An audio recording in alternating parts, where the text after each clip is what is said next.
Aujourd'hui, nouveau concept, je vais retoucher la même photo en 1 minute, 10 minutes et 1 heure. Restez bien jusqu'à la fin pour voir ce que je peux faire en 1 heure de retouche. Donc la photo de base, c'est celle-ci et on va voir ce que je peux faire pour commencer en 1 minute de retouche. Pour celle d'1 minute, je vais pas trop la commenter pour éviter de me faire perdre du temps, mais pour celle de 10 minutes et celle d'1 heure, vous aurez plein de petits conseils.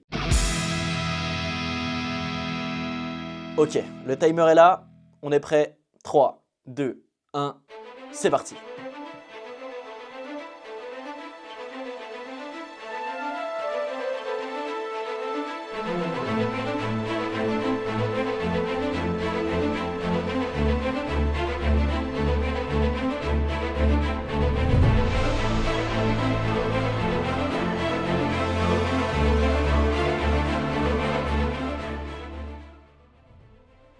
Ok, bon c'est terminé, je touche plus rien. La minute est déjà terminée, j'ai pas pu faire grand chose, mais voici le résultat. Le avant et le après. On va voir ce que je peux faire en 10 minutes, vous aurez un peu plus de conseils et je pourrai faire quelque chose d'un peu plus potable. Ok, maintenant on part sur les 10 minutes, je vais pouvoir faire un peu plus de choses et je vais essayer de vous commenter un peu ce que je fais. C'est parti, on lance le timer. Let's go.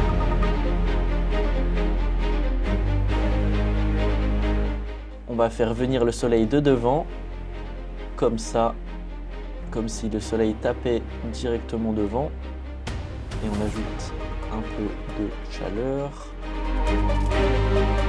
Il y a un petit problème avec du vignettage aussi en haut, donc on va essayer d'augmenter un peu l'exposition pour que ça se voit moins.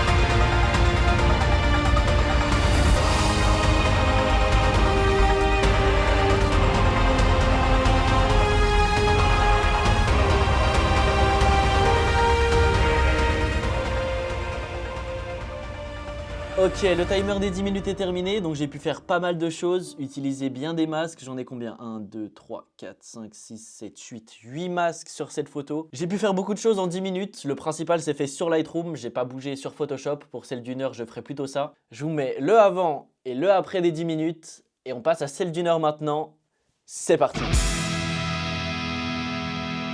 On est reparti avec la photo de base pour les retouches pendant 1 heure. On va commencer sur Lightroom, je vais mettre le timer et après on va partir sur Photoshop pour faire les derniers petits trucs que j'ai envie de faire dessus. Le timer est lancé, c'est parti.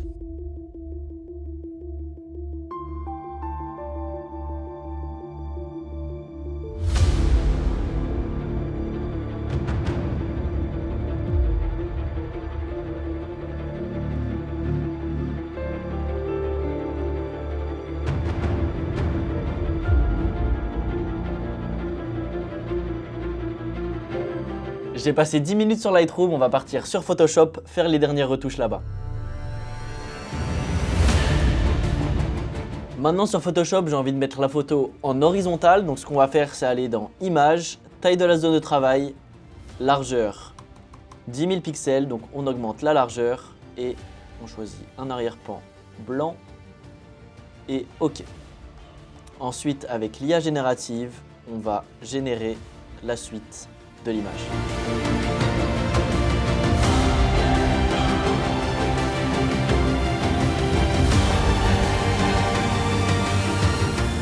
Ensuite, on va regrouper tous les calques qu'on va aplatir pour que ça forme qu'une seule image. Et donc là, on a déjà notre photo en horizontale. Ensuite, on va aller supprimer tous les petits trucs qui ne nous intéressent pas.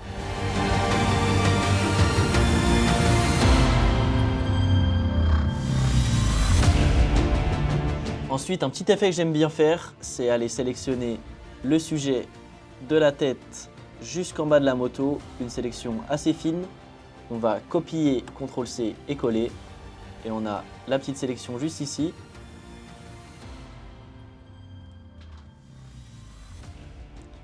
Et ce que je fais en général, c'est que je l'allonge. Et je vais dans mode de fusion. Et je choisis soit éclaircir, soit superposition, il me semble que c'est pas mal. Ah, c'est mieux éclaircir pour donner une sensation de vitesse.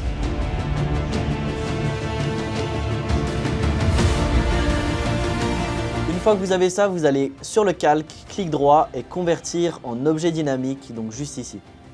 Une fois avec votre masque, vous cliquez dessus, vous faites commande T ou CTRL T et vous appuyez là-dessus. Et ça vous permettra de pouvoir bouger votre effet autant que vous voulez. Finalement, j'ai changé l'option de fusion qui est passée à superposition, juste ici. Ensuite, ce que vous allez faire, c'est aller cliquer sur le masque de fusion juste en bas. Donc, sélectionnez le calque, masque de fusion, et vous allez sélectionner la gomme avec une dureté à 0 et une opacité à 50%. Et vous allez lisser l'effet pour qu'il soit le plus réaliste possible.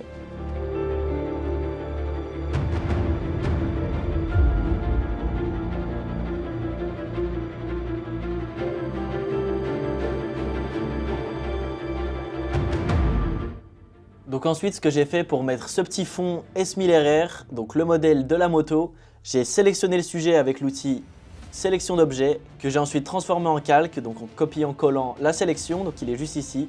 J'ai écrit S1000RR en texte que j'ai passé en objet dynamique, convertir en objet dynamique juste ici. Et j'ai changé le modèle d'incrustation, donc de base c'était comme ça, en lumière tamisée pour donner un style plutôt cool.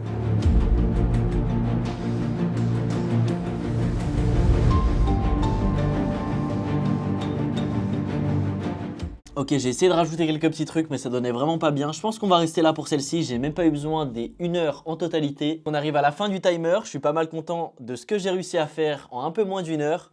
L'objectif pour moi, c'était de faire un fond d'écran à partir d'une photo verticale. Donc je pense que c'est pas mal réussi.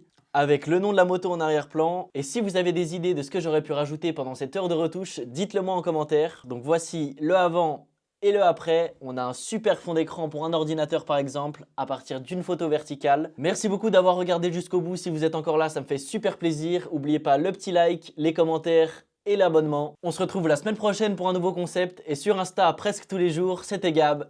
Ciao!